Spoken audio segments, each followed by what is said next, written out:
Mrs Sampoorna channel என்ன செய்யலாங்கன்னா சுவையான ரசப்பொடி செய்யலாங்க. ரசப்பொடி செய்கிறதுக்கு என்னென்ன தேவைங்கிறது காட்டுறேங்க. பாருங்கள், ஒரு கப்பு துவரம் பருப்புங்க. இது சாம்பார் வைக்கிற பருப்புங்க, துவரம் பருப்புங்க. அப்புறம் கொஞ்சம் இது பெரிய கப்புங்க. இதில் மல்லி விதைங்க, ஒரு கப்பு மல்லி. இதில் ஒரு 1/4 கப்பு சீரகங்க, ஒரு 4 ஸ்பூனு மிளகுங்க, அப்புறம் ஒரு 2 ஸ்பூனு கடலைப்பருப்புங்க, ஒரு 10-12 மிளகாய்ங்க, அப்புறமேலு கருவேப்பிலைங்க. இதெல்லாம் வறுத்து எப்படி அரைக்கிறதுன்னு காட்டுருவாங்க. பாருங்கள், ஃபஸ்ட்டு துவரம் பருப்பு எடுத்துக்கலாங்க.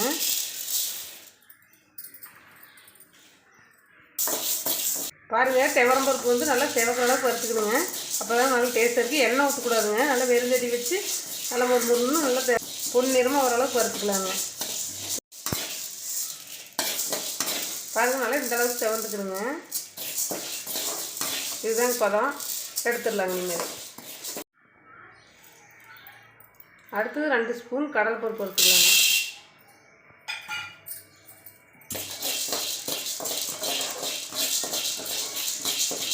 இது நல்லா பொன்னிறமாக ஓரளவுக்கு வறுத்துக்கலாங்க. பாருங்கள், கடலைப்பருப்பு இந்த அளவுக்கு நல்லா செவந்துருச்சுங்க. இனிமேல் இதையும் எடுத்துடலாங்க.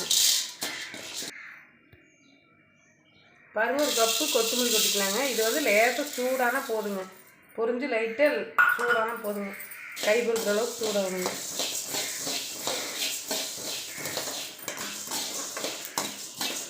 பாருங்கள், கொத்தமல்லி நல்லா இந்தளவுக்கு சூடானா போதுங்க. கொஞ்சம் லைட்டாக நிறம் வந்தால் போதும்னு எடுத்துடலாங்க. அடுத்து ஜீரகம் வறுத்துக்கலாங்க. இதுலேயும் மிளகும் போட்டுக்கலாங்க.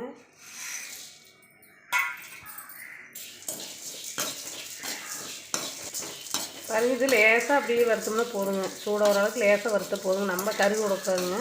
இது லேசாக மணம் ஓரளவுக்கு வறுத்துட்டே போதுங்க. பாருங்கள், இந்த அளவுக்கு நல்லா சூடானா போதுங்க. பாருங்கள், இந்த அளவுக்கு வறுத்தாச்சுங்க. இனிமேல் எடுத்துடலாங்க. அடுத்து கருவேப்பிலை வறுத்துக்கலாங்க.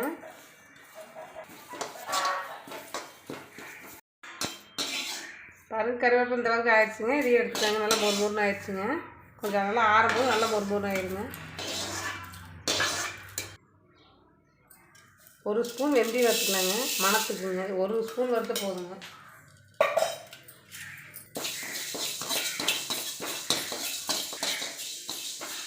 பாருங்கள், லேசாக பொன்னிறமாக ஓரளவுக்கு வறுத்த போதுங்க. இதுன்னு வெந்தயம் ஒரு நல்ல ஒரு ஃப்ளேவர் இருக்குதாங்க. மணமாக இருக்கிறதுக்காக தாங்க. அது இன்னும் வேண்டாங்க. 1 ஸ்பூன் போட்டால் போதுங்க. பாருங்கள், சிவந்துருச்சு. எடுத்துக்கலாங்க. பாருங்கள், காரத்துக்கு தகுந்த மாதிரி ஒரு 10 மிளகாய் வறுத்துக்கலாங்க.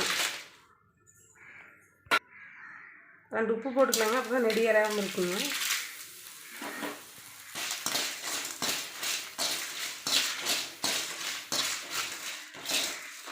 பாருங்கள், மிளகாய் அந்தளவுக்கு வறுத்து வச்சுங்க. இனிமேல் அடுப்பு ஆஃப் பண்ணிக்கலாங்க. ஆஃப் பண்ணிவிட்டு அந்த சூட்லேயே அப்படியே இருக்கட்டும் ஒரு 1/2 மணி நேரம் மிளகாய். அப்போ தான் நல்லா மொறுமொறுன்னு ஆகுங்க. பாருங்கள், ரசப்பொடிக்கு தேவையான மசாலா வறுத்தாச்சுங்க.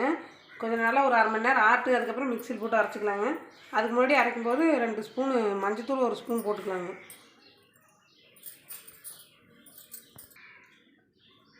பாருங்கள், மஞ்சத்தூள் போட்டாச்சுங்க. அடுத்தது பெருங்காயம் கட்டி பெருங்காயம் தான் போட்டு வறுத்துக்கலாங்க. கட்டி பெருங்காயம் தூள் பெருங்காயம்னா இதுலேயும் போட்டு அரைச்சிக்கலாங்க. ஒரு 1/2 ஸ்பூன் போட்டுக்கலாங்க. பாருங்கள், நல்லா ஆறுனதுக்கப்புறம் எப்படி அரைக்கிறதுன்னு சொல்கிறேங்க. பாருங்கள், நம்ம வறுத்து வச்சு 1/2 மணி நேரம் ஆயிடுச்சுங்க. நல்லா ஆறிடுச்சுங்க பருப்பெல்லாம். மிக்ஸி கப்பில் போட்டு அரைச்சிக்கலாங்க. அரைச்சிட்டு எப்படி இருக்குதுன்னு காட்டுறேங்க.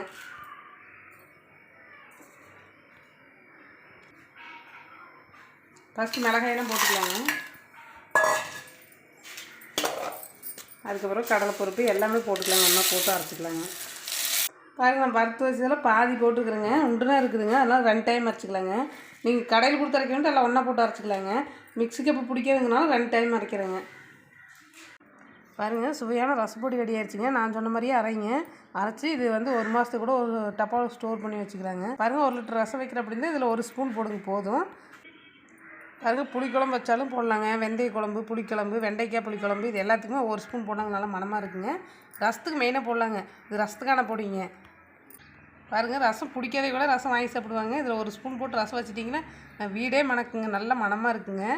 வேணுங்க சாப்பிடாதே கூட ரசம் சாப்பிடாதே விரும்பி சாப்பிடுவாங்க இந்த பொடி போட்டோம்னா. இது நல்லா இயற்கையாகவும் இருக்குங்க, வீட்டில் தயாரிச்சதுங்க, நல்லா டேஸ்ட்டாகவும் இருக்குங்க.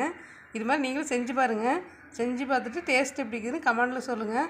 மறக்காமல் எங்கள் மிஸ்ஸஸ் சம்பூர்ணா சேனலை சப்ஸ்கிரைப் பண்ணுங்கள். மறக்காமல் எங்கள் வீடியோவுக்கு ஒரு லைக் பண்ணுங்கள். நன்றிங்க.